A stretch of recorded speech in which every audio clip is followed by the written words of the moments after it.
ladies and gentlemen. This is going to be the Osint Bunker podcast, episode 3 of season 3. We're doing it via Twitch this evening, largely down to the fact that we had some issues with Twitter Spaces, which involved having multiple devices active to be able to run the stream. That obviously wasn't entirely feasible, so we're going to go with this and see how this works, and hopefully if it works well then we'll do the same again for next episode. Joining me this evening is my co-host Kyle J. Glenn, and we are joined as well this evening by our guests Callum from @OS Defence and George Allison, the editor of the UK Defence Journal, who should all pop up on the screen momentarily when the, there we go, when the stream moves. So topics of discussion this evening, we're obviously going to go straight into the sort of the main topic that has been for the last month and a half now, the war in Ukraine. Who wants to start us off with sort of some updates from the last 2 weeks about that?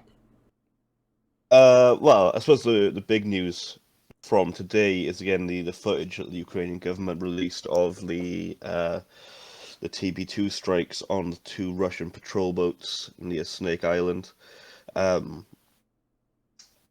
Pretty significant strikes from what the footage showed. I don't know if the ships were sunk or boats, I suppose. I've seen a lot of Russians very angry on Twitter that people referring to them as ships, and we should call them boats because I guess that kind of downplays it a little bit. The boats, I don't know if they were sunk, but there was 2 very clear, projectiles that hit them. So it's very clear that, despite the Russian MOD insisting that, Ukraine's fleet of TB2s were destroyed in the first, 2 or 3 days of the war, they claimed. They're still very much active, not only in the Donbass region, where they're targeting, land-based targets such as, tanks and infantry movements. They're also, very clearly active over on the Black Sea. Which, I believe, I can't remember how many were given to the Ukrainian Navy, but I remember, when the transfer did happen from Turkey to Ukraine, I do remember there's a definite split between, drones being given to the army and drones being given to the Navy, which I thought was interesting at the time. But now, yeah, it's obviously... If I remember correctly, it was 6 to the Navy and another 4 by the end of this year for the Navy. But that was obviously pre-war.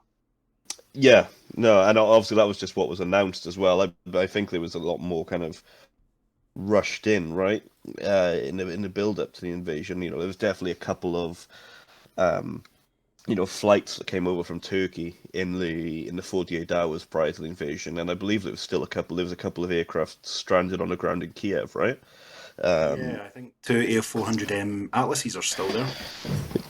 Yeah. They could have landed in literally the hours prior to the invasion, and obviously didn't take off again. So I'm not sure what was on board those, but I think the total number of TB2s at the moment is probably higher than the official number. Yeah, and obviously we've seen the pictures in recent days of the crashed one with the components that it's dated March 22. Mm-hmm. So obviously that's not pre-war, and also some of them had Ukrainian components as well, suggesting possibly final assembly or something in Ukraine. Yeah, and also the photos of the wreckages. It's already been proven that they're reusing. They're trying to pad the amount that have been shot down, aren't they? Russia. I mean, there was obviously the couple that were shot down inside Russia. Within the last week or so, which I guess we can come on to a little bit later. Ukraine's definitely getting bolder and carrying out more and more operations inside Russia. But I think confirmed, maybe Ukraine have lost, I don't know, conservatively 4, maybe 5 at the moment. I think that there's been photographs of. The true number is probably higher than that. But if we think maybe if operational prior to the war, maybe they had 10, maybe 15. There's definitely, I reckon, it definitely makes sense that there's a few more still flying around, still operational, and still, as we've seen from this morning, still causing chaos for Russia. Obviously, as well, there was the claim of them assisting with the sinking of the Moskva, the cruiser as well.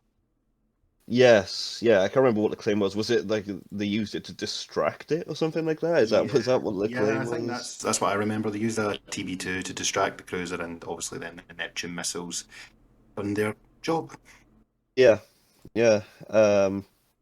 Which it seems ridiculous that that everyone on the ship would have got distracted by that one TB2. But when you look at the rest of how Russia have been performing in this war so far, then it doesn't seem maybe it so is ridiculous. Yeah. No, exactly. Direction is because obviously the radar's got, I think it's 180-degree coverage. So I think they will have faced towards that, identifying that as a threat. And then obviously the Neptunes have come off from the side or behind or whatever. Yeah, okay, that makes a little bit more sense. That does make more sense. Yeah, but the TB2s they're having a much bigger impact than I think anyone thought. I mean, even myself, like I've always been very impressed with how the TB2s have performed, whether that's in Syria or Libya. Where they've had which is where they were the only real action they've had, and also with the war between Azerbaijan and Armenia in 2020, they saw a lot of action there. But this is like the first kind of conflict they've had when there's been a near peer kind of conflict, and I think most people didn't expect them to do as well as they are doing. They don't have a huge range from like from where they can be controlled from. I believe it's only about 250, 300 kilometers. Ground stations as well, whereas like M1 everything's off. It's got satellite links, so obviously that limits it. Yeah, no, exactly.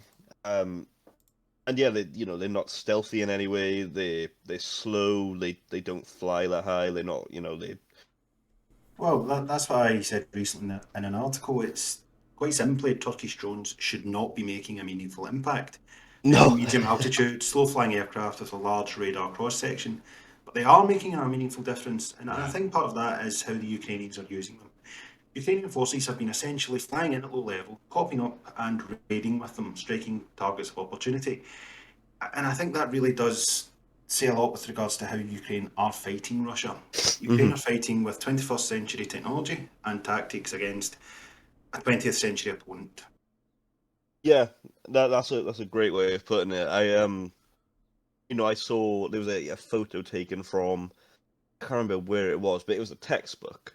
And it was a textbook that was written in the 80s, and it was in it there was like a photograph of like Russian towed artillery all in a line in the open in a field, and the caption on this textbook said, this kind of Soviet tactic of just kind of lining up artillery in the open is now outdated. And then you look at the war in Ukraine and you see like these Russian artillery formations, and again it's just towed artillery in a straight line in the middle of a field. And it's just getting absolutely decimated by Ukrainian counter battery fire or Ukrainian, all the TB2s. And so they're only getting to like fire off a couple of rounds each of these like Russian artillery positions, and then they're just getting devastated by like counter battery fire or whatever. And it's unbelievable that they're still using these outdated tactics. Yeah, I think they've had like such limited training opportunities, and it's just obviously they're using the same equipment. There's not been obviously we've seen a lot about corruption. I don't think there's been much room for growth, and so I think they've kind of been stuck with it. And obviously a lot of it's conscript as well, so it's getting taught the same stuff over and over. It's the quick stuff, as they only have however long in service before their conscription ends. Yeah, as you were saying, with that textbook, someone obviously didn't pass the memo to the Russian generals. Yeah, and I mean that's a great segue into speaking about the Russian generals, in which I can't remember what number is just being killed. I was about to Was it ask. It's quite number high. 10? Yeah. So there was a gathering of around 40 Russian officers, wasn't there? At what was it, Izium? I think that was Yes. the location, wasn't it? Yes. Yeah. And we're told that 20 of those officers were killed outright. Unknown number of others were injured. One of the dead was a general in charge of the Western Military District's electronic warfare divisions. hmm Can't remember his name off the top of my head. But the primary target, supposedly, was Chief of the General Staff, General Gerasimov, was it? Yes. Yes. Who, Yeah, so the one that was killed, it makes 10 since the invasion, the 10th general that's been killed yeah, in a war that hasn't been going on for 3 months yet, which is unbelievable. But yeah, it was Gerasimov that was the target from what they're claiming, and they're claiming he was wounded. There's obviously no evidence to support that. I don't believe, well, Ukraine, themselves are claiming he was lightly wounded. yeah. So, you know, I've seen claims of some sort of shrapnel wound to the right leg. Exactly whether, as you say, whether that's true or not, we don't know at the moment. If that is the extent of his injuries, it sounds like he's been very, very lucky, given that whatever strike the Ukrainians used wiped out half of the people in the building. yeah, and the footage I saw, it looked like it was like a grad barrage, which was, directed towards a command center of some sort. And for the video I'm thinking of, it was just kind of like an open field. There was a kind of cluster of buildings in like center screen. And, I can definitely remember seeing that kind of cluster of buildings taking 5, 6, 7 kind of direct hits.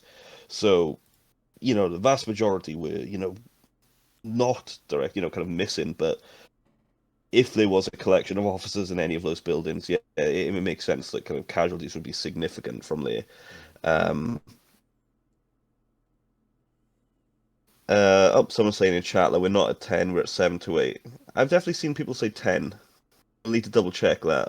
I think it's more than 7 to 8, but I'm sure we'll need to verify that.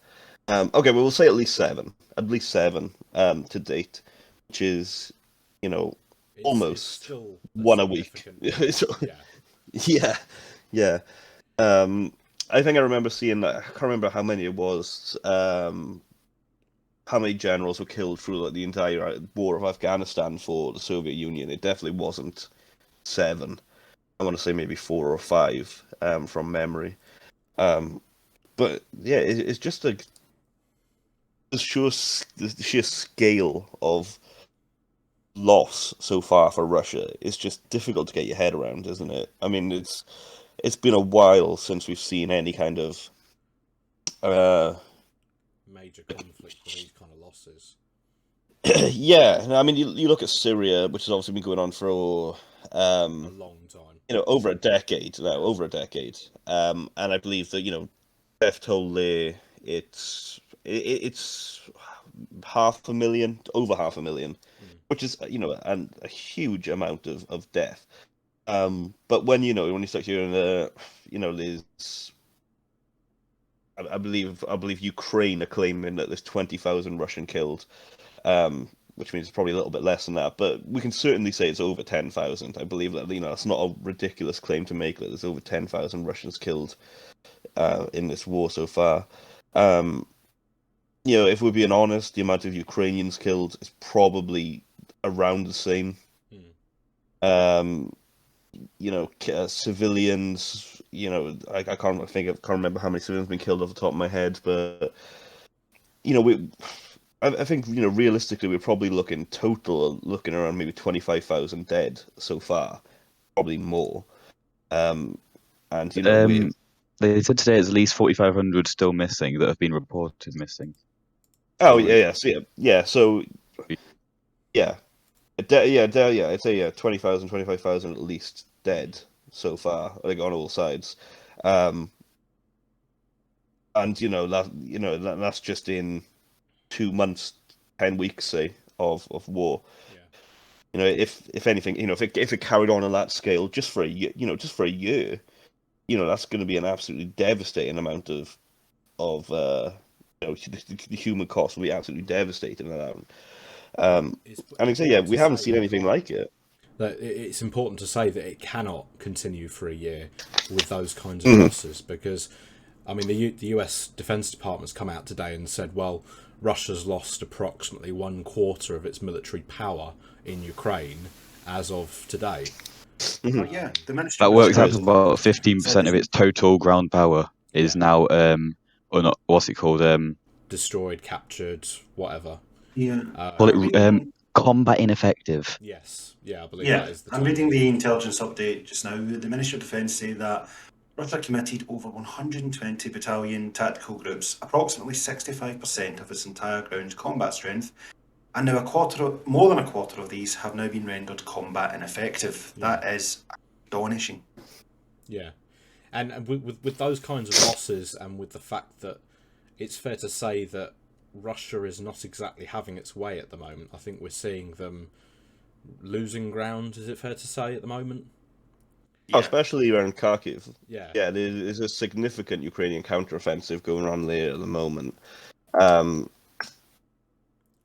It's approaching a point where Putin is going to have to decide whether or not to continue, because we've got, obviously, coming up this next week will be Russia's Victory Day parade on the 9th, and supposedly the reason General Gerasimov was in the field in the first place was to secure a quick victory so that Putin would actually have something to celebrate come May the 9th. It's looking less and less likely that there's going to be much to celebrate on that day. I suspect he's going to have to make a decision fairly soon whether or not he is just going to let the entirety of his army be destroyed, or whether he's going to sort of, at this point, say, no, okay, we're not getting anywhere here. Let's try and conserve, our manpower, some of our troops. Let's pull back and do something different. Yeah, I think there was the rumours as well that there might be some sort of big announcement on that on the 9th as well. But I don't think the way it's going, they've already pulled back from Kiev. I don't think they're going to pull back completely. They want to at least get the Donbass, because otherwise he's going to look really stupid, and well, he already does. But that would not be something he's going to do. Yeah. Well, I was just like, so when me and Technical were recording the last episode, that's when the recent offensive in the Donbass started. It started, towards the end of our recording.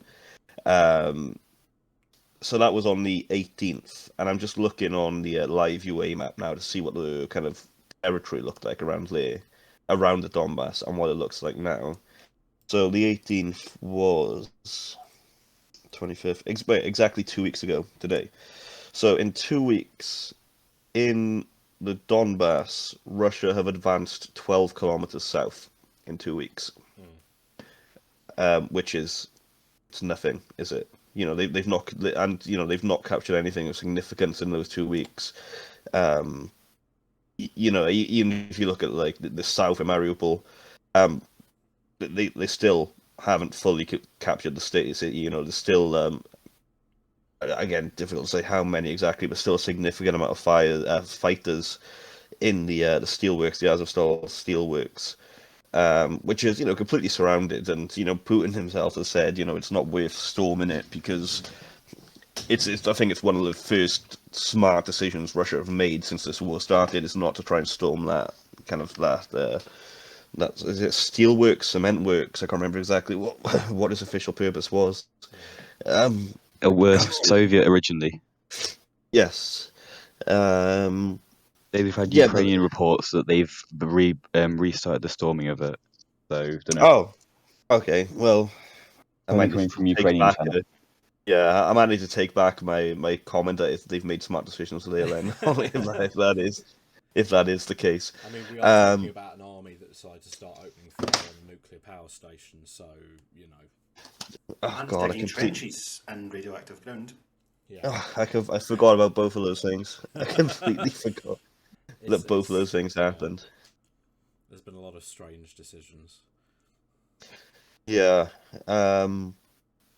Yeah. So, but I mean, just looking at like the Donbass again. They've advanced 12 kilometers south, kind of towards Kramatorsk.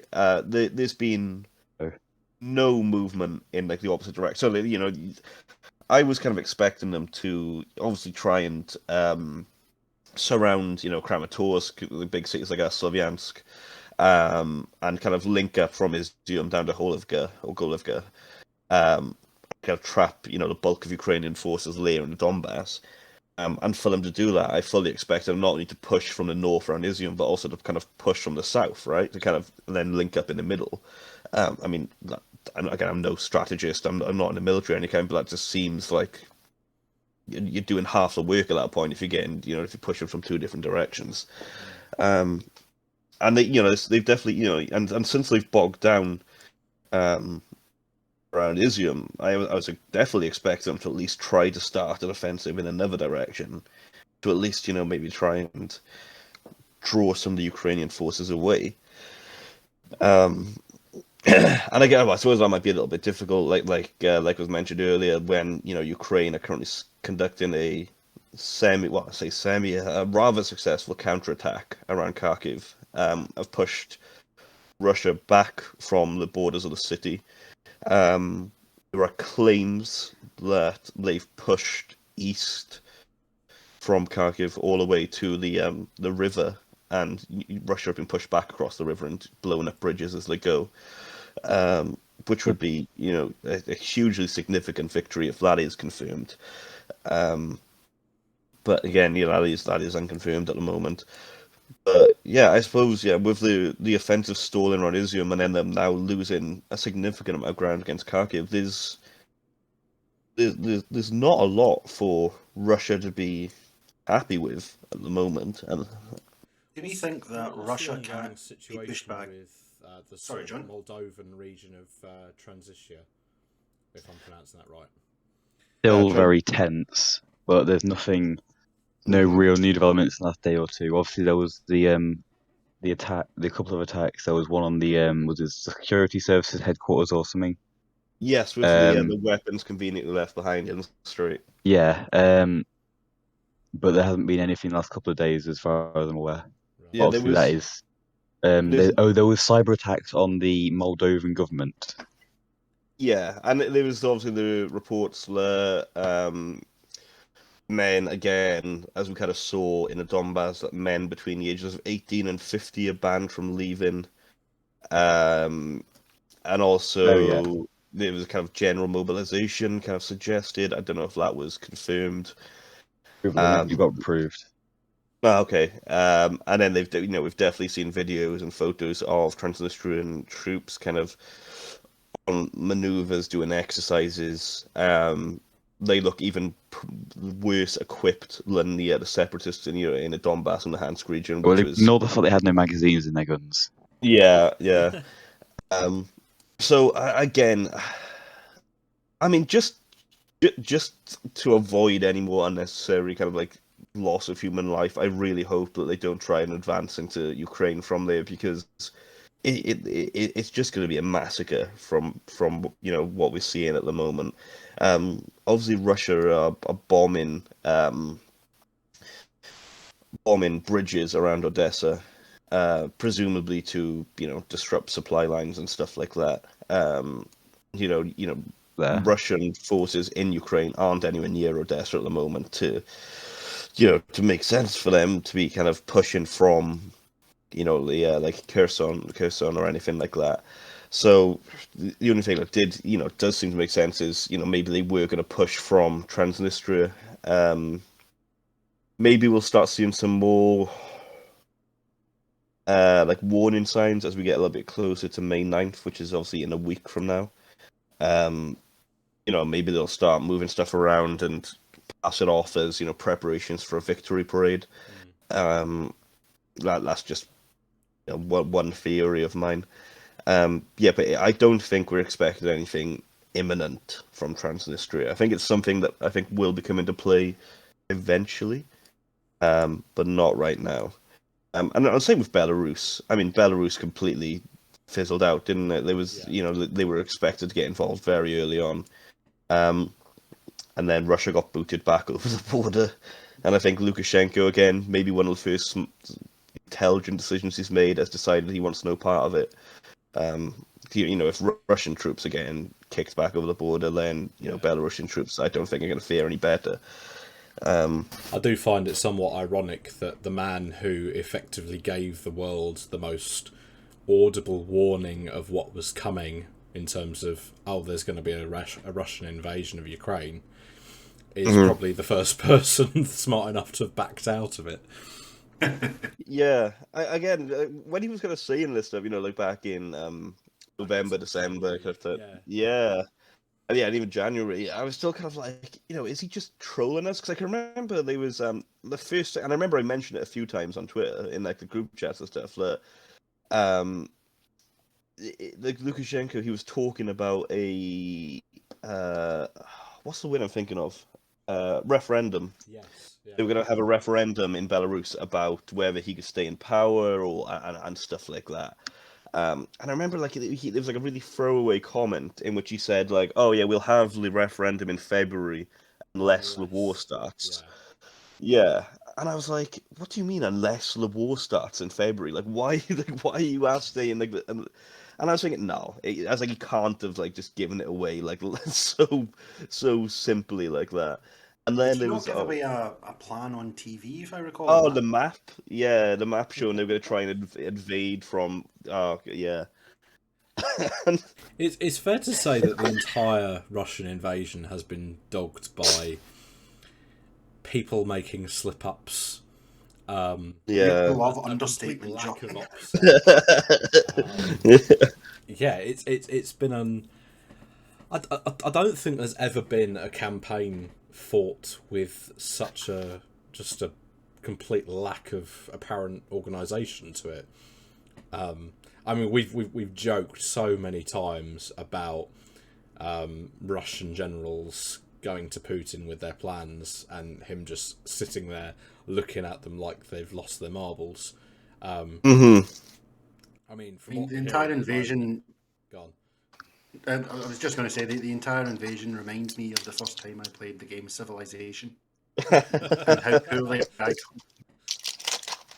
Yeah. Yeah, it's very it's much just been like watching a group of people play the game Risk, having never read the rules, never played the game before, and having no idea what the objectives actually are. Have you been spying on me?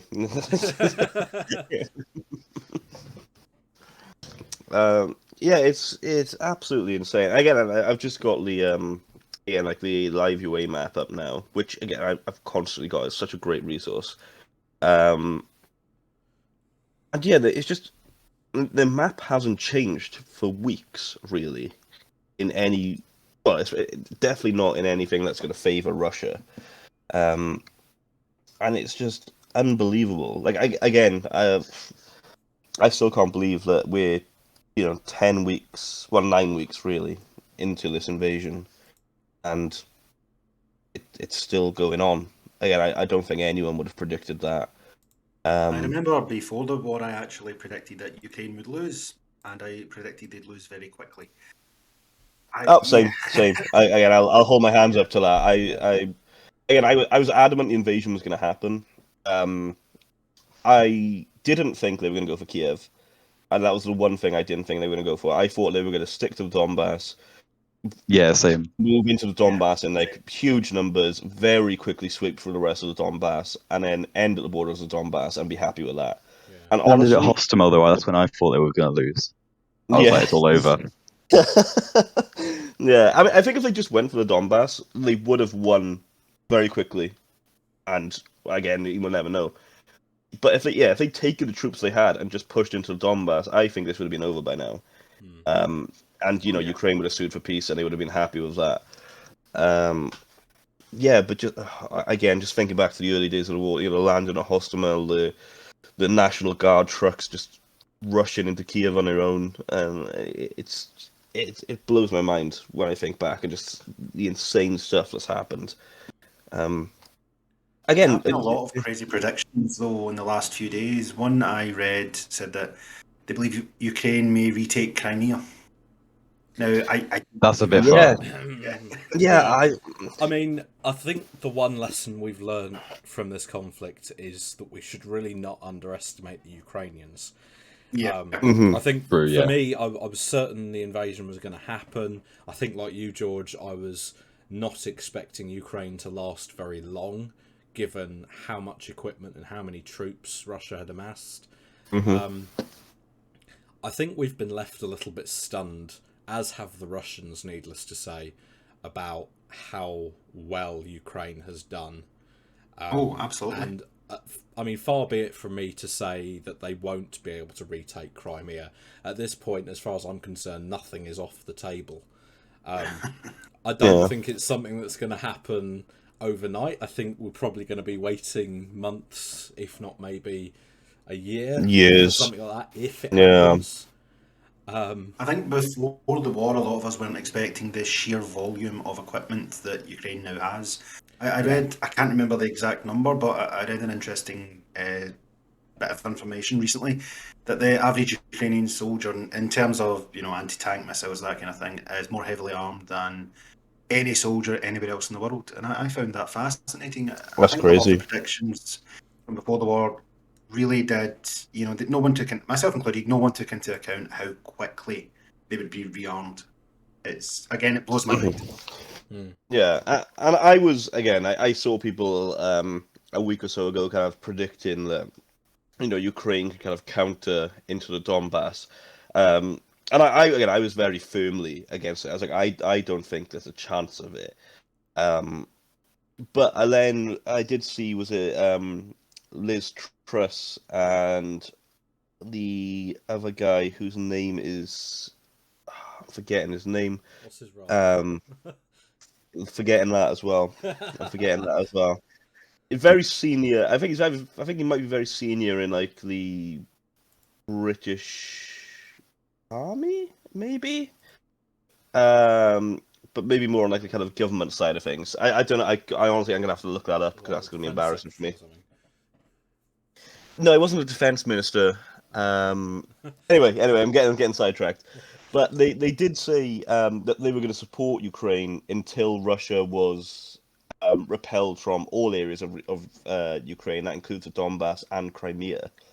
So the UK have openly said that they're going to support Ukraine until that happens. Yeah. And I believe Liz Truss said it doesn't matter if that's days, months, or years. They're happy to do that up I until think like I a remember decade, that. I believe. Yeah. James So Healy? yes, I think that's it. Yeah. Who is he? Just before it's in case I He's forget the again. Armed Forces Minister. Ah, that's him. So they both said that they're gonna the UK is fully willing to support Ukraine to regain all of their territorial integrity. And I think that just shows the attitude, I guess, in the West.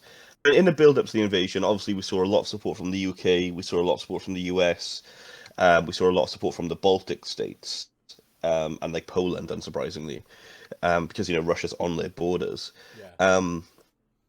But then when the invasion started and Russia started doing not well, to put it mildly, that's when support started to really ramp up, and I think that's when a lot of the other NATO members, and not just many NATO members, a lot of other like countries, have now, rightly or wrongly, are now seeing this war as an opportunity to hurt Russia, and maybe prevent this kind of war from happening again. I mean, the way that things are going, like Russia is not going to have the ability to conduct an offensive war for years, decades even. The way things are going, for them to be able to if the war ended today, it will take them a huge amount of time to replenish not only their stocks but just the amount of the manpower they've lost. Yeah, the British MOD said today about it will take years and years, especially with the VDV and other elite forces, to replenish them because they've taken the most losses. Yeah, I try to think how what the casualty rate amongst the VDV is. I mean, especially there was a significant number that landed in Hostomel, and they were all killed, from my understanding, killed or captured at least. And it's again. I'm just thinking it's just insane the way the whole thing happened. It's just crazy. I think a large part of why we saw a slow reaction from most of NATO was, we've got to bear in mind we're less than a year from the whole Afghan debacle, and I think a lot of NATO nations were probably looking at what happened there and thinking, let's not go pouring lots of military equipment into a country that might well get overrun, because we don't want all our kit falling into the wrong hands. Yeah. And then It's a when good point, Ukraine actually. Yes, turned yeah. round and suddenly was actually managing to hold the Russians back, and is now obviously counterattacking in the way that it is, suddenly NATO members were like, oh, hang on a second, maybe we can actually take that risk of supplying our kit, because it looks like the Ukrainians aren't going to lose this. And Yeah. I think what's happening in Ukraine as well is that it effectively validates NATO training. What I mean by that is, I'm sure you guys are aware that Ukrainian officers have been trained by NATO countries, I think, for the last 2 decades, not even just since 2014.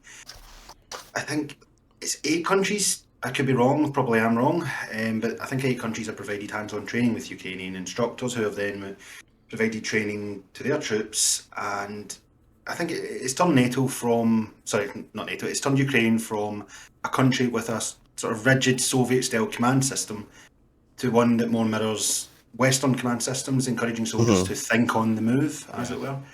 And this is what I said earlier, 21st century tactics against 20th century tactics, and it's really showing how poorly equipped the modern Russian army is, not in terms of, obviously, not in terms of equipment, but in terms of training. Yeah. If that makes sense. Yeah, training and leadership are probably the biggest causes of the Russian losses so far, because they have a plan and they stick to it rigidly, and they don't accept that the situation on the ground is changing far quicker than their plans. Oh, sorry, if I can just cut in to what I was mentioning earlier about the offensive around Kharkiv. The U.S. defense official has just confirmed that Ukraine have pushed Russia around 40 kilometers back from Kharkiv, and that would support the claims we were earlier about them being pushed back across the river to the east, which is insane. I did just saw Technical posted on Twitter a little while back. A popular Russian Telegram channel has said, this is a quote, "We are fucked up in the Kharkiv direction." So it seems that things aren't going so well for Russia in the north, which is, again, and I never would have predicted, again, that 9-10 weeks into this war that Ukraine would be conducting successful counterattacks, and still regaining territory. And again, I'm hesitant to make any more predictions until the end of this war. Closest point, Kharkiv's 35 kilometers from the Russian border, so that's quite significant. Yeah, I think the Ukrainian counteroffensive is pushing west to east instead of towards the north. So if I don't know if you've got a map open at the moment, it's kind of pushing towards, I'm gonna butcher the pronunciation, it's Stary Saltiv, is the town that they claim to have captured, and it's the last kind of town along the highway towards the east. A few hours ago I did see some claims that Russia had retreated across that bridge and blown it up as they went. So it seems there is some kind of real panic in the Russian ranks on the Kharkiv front. And if they have kind of cleared them as far as the river, again, there was the risk, should we say, of some Ukrainian troops being encircled to the southwest of Kharkiv. And it seems if these claims are true, which the US seem to think they are, that threat's completely gone at the moment. So that's going to release a lot more troops for Ukraine, where they can now move to other fronts. But yeah, it's crazy, absolutely crazy, everything that's happening at the moment. And it's worth adding as well that it's not just sort of the military objectives in Ukraine that Russia is seemingly losing. One of their sort of primarily stated objectives of this whole special military operation was to ensure that NATO would not expand further. And I'm gonna at this point we're gonna bring up Finland, who have Yes. made a number of significant announcements in the last 2 weeks, especially sort of in the last 24 hours. There was one of the larger Finnish parliamentary parties the other day voted 61-3 in favour of joining NATO. I believe we've had an alert today to say that where is it? That they are going to formally request NATO membership on the 12th of May. Yes, so it's a week Thursday. A short while ago, as sort of another indication of Finland's intent, they terminated a contract with Russia's Rosatom agency to construct a third nuclear power plant. A deal worth almost $8 billion, and they've scrapped that plan because they are very much looking at what's gone on in Ukraine and thinking, yeah, you know what, we'd rather be part of NATO, thanks. I read a joke on Twitter, I think it was yesterday, a couple of days ago, that Putin is actually a Western agent with the sole aim. That's all he really has achieved so far, hasn't he? He's increased the resolve of NATO, and Yeah, he has literally achieved the opposite of all of his aims. He was hoping to overrun Kiev and, destroy the state of Ukraine. At the moment, he seems to inadvertently be destroying the state of Russia.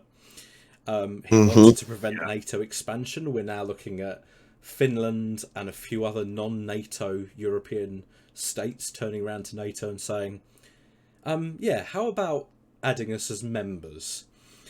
Even here in Scotland, a lot of people I know who were against NATO, as I'm sure you guys know, there's quite a large nationalist movement against NATO, whereas a lot of nationalists are for NATO. It's just there's always been a very vocal minority who are against it, and my personal experience is that has now decreased even further.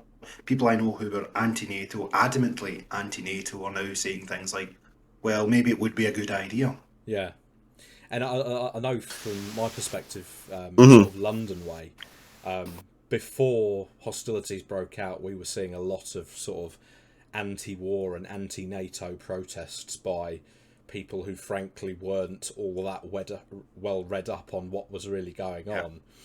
And within a week of the conflict beginning, those people just vanished into thin air. I don't think I've seen anyone in the last probably 4 or 5 weeks saying that NATO is a bad thing at this point. Other than the Russians. Other than the Russians who are doing their best to enhance NATO. Yeah. I think it's because. Go on. I was going to say it's one of those rare occasions when the war is almost a little bit black and white as into who the good guy is and who the bad guy is, isn't it? We don't often get wars like that. Again, especially look at like Syria, Libya, Iraq. Everything's very, very different shades of grey. But when you have Russia, conducting a war of aggression against a neighbor for no other reason other than territorial expansion, or I can't think of any other reasons. They've claimed to get rid of Nazis, but again, we can just ignore that as utter rubbish. Especially when you see the kind of troops that Russia are using, especially the like the Wagner mercenaries, and just some of the soldiers, some of the regular troops covered in Nazi tattoos. It's pretty ironic. It's. With the exception of like a small minority of tankies, I guess is the only way to describe them in the West. I feel like most of the West is kind of united in supporting Ukraine. Like I'm trying to think of now coming out more supportive.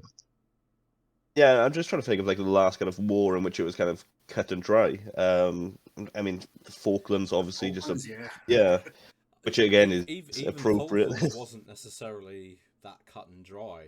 That's true. Ask the Belgrano. Oh no, yeah. And, But and I mean, of like course, we are the mentioning war itself. Yeah. we are mentioning the Falklands War on the 40th anniversary of said conflict. Yeah. Mhm.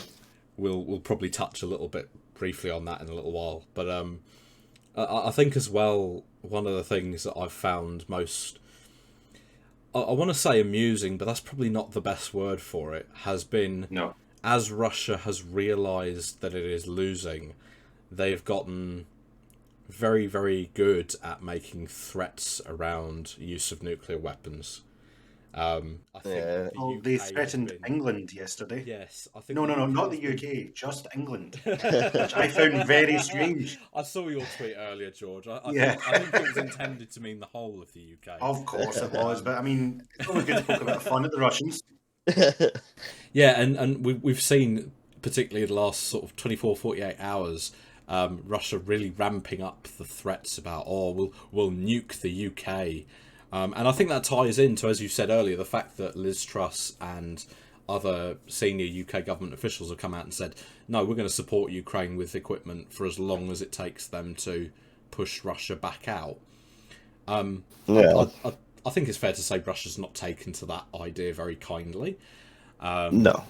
Obviously, the threats they've made, Putin's been making the threats for weeks. There was a meme floating around where it was, I don't know what cartoon it was, but it was, Putin, this is the 7th week in a row that you've shown threats of nuclear attack in class or something.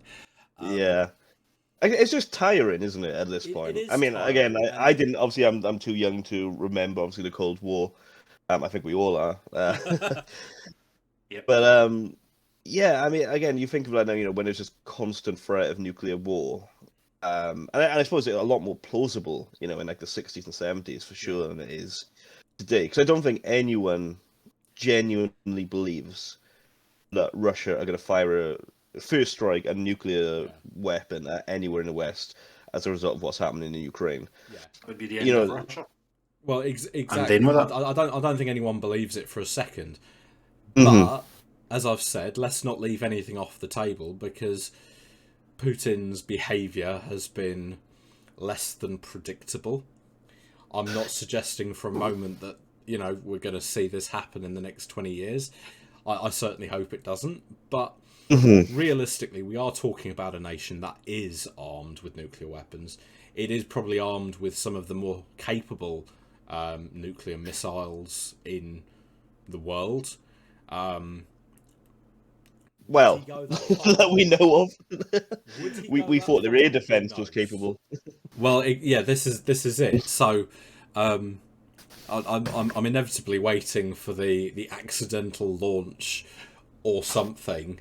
Hopefully, it doesn't happen, but I don't think we can really say for certain that it won't. Particularly after some of our learned colleagues in the Osint community were so adamant that a Russian invasion would not occur. Yeah.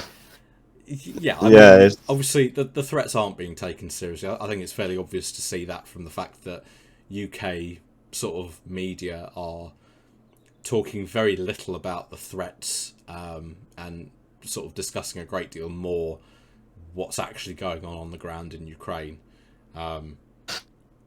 And at the end of the day, we, as George alluded to, and as he mentioned in an article today on the UK Defence Journal, we've had the continuous at sea deterrent for 50 years, and it is for exactly this kind of situation where Russia is making those kinds of threats that deterrent exists. Yeah, no, exactly. And again, I saw earlier the Russian state TV again threatening the UK, saying only one of their new missiles will be needed to destroy the entire country and stuff like that. And again, it's just I just looked at it and I was just bored. I was like it's tiring. No one's obviously it's probably It's more for almost as if domestic they're making the consumption. case to join NATO. As much as this Poseidon weapon is an incredible feat of engineering and a very potent weapon, I could not help but laugh at the concept of the Russians detonating it at sea to cause a tsunami that would wipe out the UK. That being their plan for that weapon. Is that what they said? Was that a That genuine? was their genuine. That was the graphic they used on Russian state Oh, television. good God! Ireland was completely obliterated for some reason. I burst out laughing at that because the original plan with that weapon was, oh, we'll sail it into a port, like a naval base, or up a river into the centre of a city, and then detonate it. And that kind of makes sense with the idea of the weapon. But to just detonate it at sea for the sole purpose of creating a tsunami... I mean, I know the UK is largely flat, shall we say, compared to some of our NATO allies. But if you're going to destroy... not the Netherlands. I wouldn't suggest a tsunami. Yeah, I think the Netherlands will be at risk, but maybe. Yeah, but it's crazy. It's absolutely crazy. Yeah. I mean, I was going back to the Falklands. I mean, it wasn't Russia talking about now starting to support. Oh no, it was China. Sorry, I'm getting off track. Yeah. It was China that was said they might support, Argentina's claims to the Falklands. But we can come back to that. I got off track. I thought it was Russia. No, I mean, we can move on to 40th anniversary of the Falklands now if we want. Before we move, just something to add. Go on. So just had it in again. There's been some deaths and injuries with another Russian missile strike on infrastructure in Odessa. Now? And also earlier today, there was a third strike on the bridge that's the only Ukrainian access to across the Dniester estuary, which basically splits the Odessa region in half, pretty much. So the bottom 40%, the only access is either a road through Moldova or across this bridge. So in the last week, Russia struck it with 3 missiles. The third one hit again today, obviously it's unlikely of an amphibious assault, but it's just they're trying to cut off access to there for some reason. Is that the bridge? I don't know. Because I got the map open at the moment. Is that the bridge next to? Is that Toka?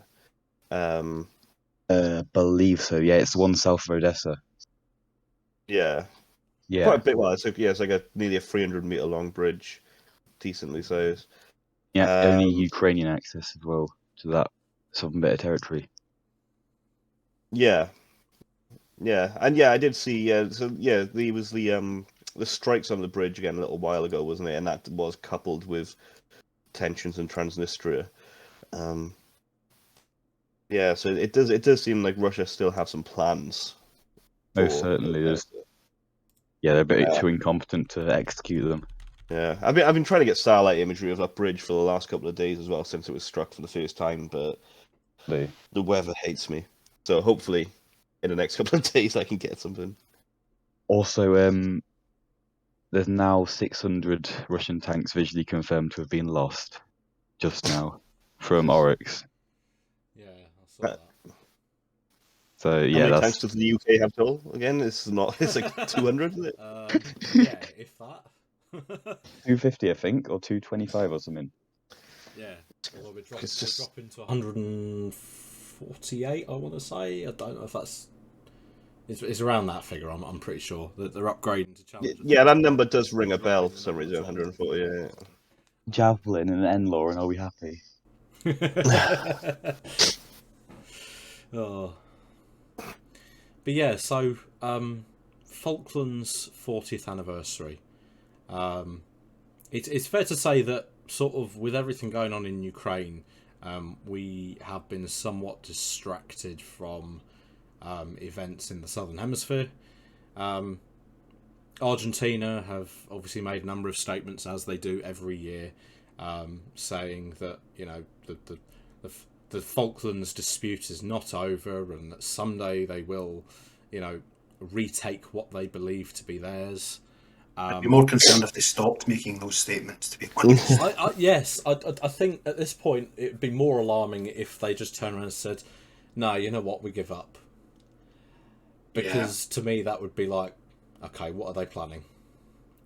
It's kind of the opposite to Russia and Belarus talking non-stop about special military operation, and then it happening.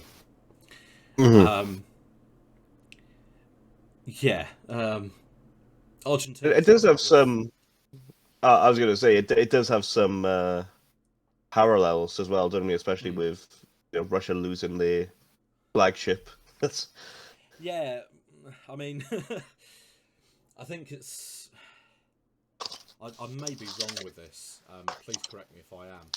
But the last cruiser to have been sunk prior to the Moskva would have been the General Belgrano in 1982, wouldn't it? Yes. So I would hope Argentina is obviously watching what's gone on in Ukraine and thinking, yeah, maybe not. But as you mentioned earlier, Kyle, China have come out in recent months in sort of vocal support for Argentina. Whether that vocal support actually turns into anything, material or physical, I very much doubt at this stage. There's certainly no indications that China is looking to start a conflict that far away from home. They're obviously still very much focused on their own doorstep, Taiwan, and sort of surroundings. There was a big meeting between high-level UK and US officials about that yesterday, about the threat from China to Taiwan.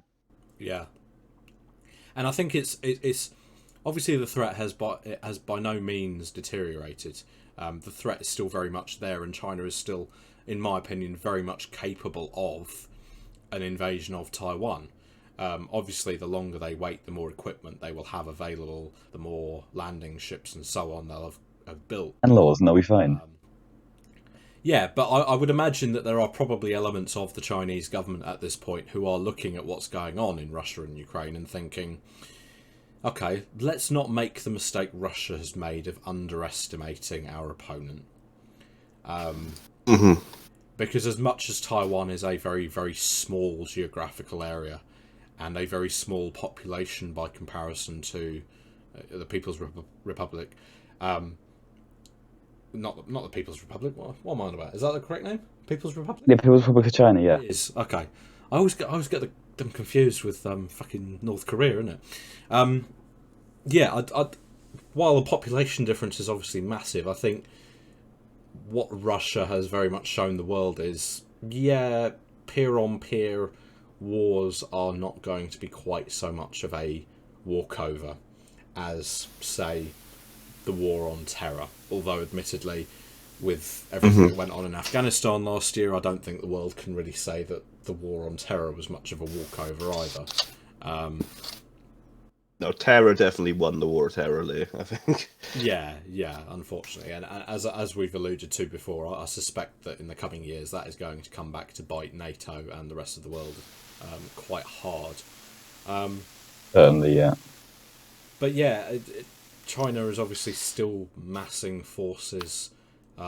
Their ability to construct military equipment, warships, aircraft, and so on is at best alarming.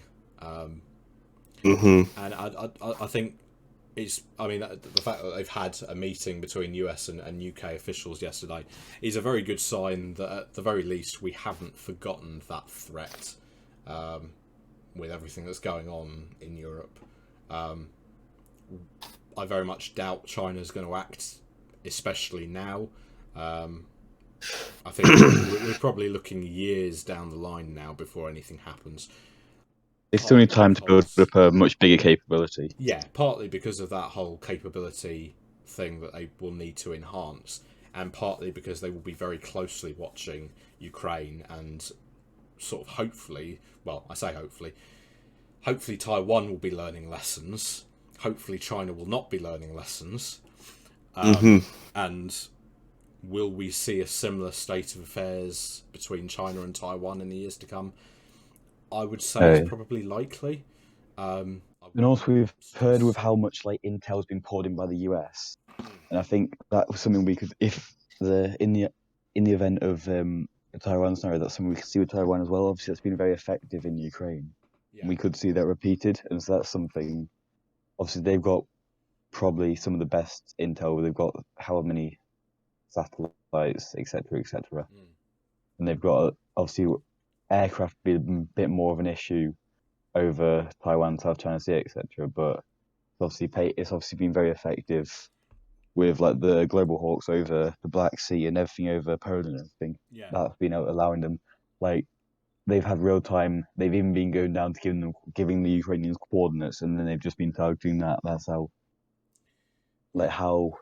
real time and accurate the intelligence has been. And I suspect that's been the case with some of the generals that have died as well. Yeah, and of course, China-Taiwan is not the only other sort of area to watch in the world at the moment. I know, Kyle, you mentioned to me earlier about Iraq, and I know that sort of Israel and Iran have been sort of popping up from time to time in the last few weeks in the news. I think today there was a rather major announcement from the office of the Prime Minister of Israel to say that they have foiled 3 assassination attempts by the Iran Revolutionary Guard Corps. A journalist in France and a diplomat in Turkey. Yes. Wasn't there one in Germany as well? Yeah, a US general in Germany was supposedly going to be one of the 3 targets. Ordered by senior leadership of the regime and executed by the IRGC. Yeah. That's by the Israeli Prime Minister. Which is obviously a fairly major story, and one that's not really getting much attention in the media at the moment. Certainly in Europe with everything that's going on, but that is a fairly significant story. The very idea that Iran is looking at assassinating, sort of. I mean, I don't quite understand the French journalist one. That kind of puzzled me a little bit. I don't know which French journalist it is. It might be someone that has thoroughly angered the Iranian regime. But or it might just be a matter of, look what we can do. Yeah, the Israeli diplomat in Turkey, that does make a lot of sense with everything that's been going on between Israel and Iran recently. And also, Israel and Turkey are coming a lot closer together recently. Obviously, there's been a lot of agreements between them and everything. And obviously, the idea of an assassination of a US general is something that Iran is still very keen on, with the fact that they never really were able to retaliate for the assassination of General Soleimani a few years ago now. Wow, that has actually been a few years, hasn't it? When was that? What year was January that? 2020. January 2020. Oh, wow. Yeah. A long time ago. And so, I don't know if you want to tell us, Kyle, a little bit about what's going on in Iraq. So obviously there's the new Turkish operation against the PKK in northern Iraq in the Kurdistan Regional Government. There's been quite heavy fighting from what I've seen. I don't have any kind of casualty figures to hand, but there's significant fighting going on in the kind of mountains in the north of the country. Turkey, I mean, over the last couple of years, have been building a huge number of just military bases inside Iraq, and for all intents and purposes, have just annexed a decent chunk of the north of the country. It's just entirely Turkish military bases in some areas of northern Iraq at the moment. And obviously, a lot of people are unhappy about it. It's not only the PKK and other kind of Kurdish groups in northern Iraq. Also, the Iranian militias have been very unhappy about this. So it's difficult at times when there are kind of reports coming through of a Turkish military base being attacked to know who is behind it. It is at the moment a kind of a split between the PKK and their allies, and also the kind of Iranian militias have also been getting involved quite heavily in attacking the bases. And for the most part, a lot of the Iranian attacks have been some of the larger attacks, and have also sometimes caused some of the more casualties. So yeah, things are definitely heating up in northern Iraq, and also Although there hasn't been as many recently, kind of attacks on like US facilities, on in a kind of border regions between Iraq and Syria. There were rumors last night of airstrikes against Iranian positions, which, as far as I can tell, didn't actually happen. But it seems like they're on edge there at the moment as well. The US haven't been responding to every attack as they did, in the build up to the assassination of Soleimani. It was very much tit for tat constantly. Until then, obviously, there was the storming of the Green Zone, which I can't remember if that was the actual event which led to the execution or the assassination of Soleimani, or if it was another event. But for a little while, the US were responding tit for tat to every time they got hit by rockets. It seems at the moment they kind of shown a little bit more restraint, perhaps hoping that the militias can get bored if they're not getting a fight out of it. But yeah, it seems like Iraq, while it's not kind of hugely active right now, especially in regards to like the US and Iran, or Israel and Iran. Israel are a lot more active in Syria. There was airstrikes on Damascus, I believe, last week that killed 6 Syrian soldiers, which is, I believe, the largest death toll from an Israeli airstrike for a little while. Of course, there was no retaliation from Syria or Iran into Israel, because the last time that happened, Israel's response was devastating. I don't know if you guys remember that, but it was just hours and hours of just huge airstrikes, artillery fire, which I believe wiped out, I can't remember what they said, but they think they said it was like 50% of Iran's equipment that they had in Syria at the time. Just an absolutely huge response. So I think Iran is doing everything they can not to poke Israel unless it's beneficial for them. But I said, Israel has taken a little bit of Iran has kind of slipped out of being on the public's eye a little bit recently for obvious reasons. But the issues, the nuclear deal, etc., they're still there. They haven't gone away. So I think we'll start to see those kind of creeping back into the limelight again in the next few months for sure. You know what, like the delays been with that? Because I know there was rumours that the deal was very close to being signed. The new deal, like being re-signed, like maybe a couple of weeks ago, but then it just disappeared. Yeah. No, you're right. Betrayed, Yeah, there was definitely reports that the deal was very close, and then nothing, just very quickly, just kind of ended. I think one of the best people to follow in regards to the whole Iran nuclear deal situation at the minute is Jason Brodsky.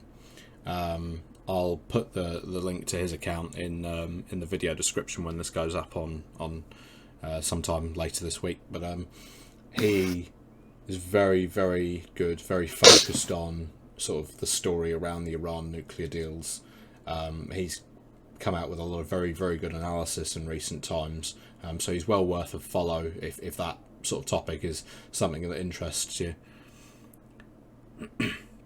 I actually don't know if I've come across this work before, but I'll definitely be checking it out myself. Even if no one else does, I'll definitely be checking that out. Yeah. And I think with that, we've covered sort of all the topics that we were looking to discuss this evening. So before this episode draws on too long, I'd like to thank George and Callum for joining us this evening as guests. Guys, it's been great to have you on and to have your input. Thank you for having me. And hopefully this episode will be going live, as I say, sometime later this week.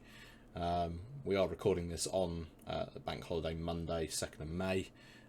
So hopefully we'll get that up sort of middle to towards the end of the week. But yeah, thank you all very much for watching, and thank you very much to our listeners who've tuned in this evening on twitch.tv. Thank you very much for tuning in. It looks like this has worked well, so we will probably do the next episode on twitch.tv as well. And with that, we will bid you good night.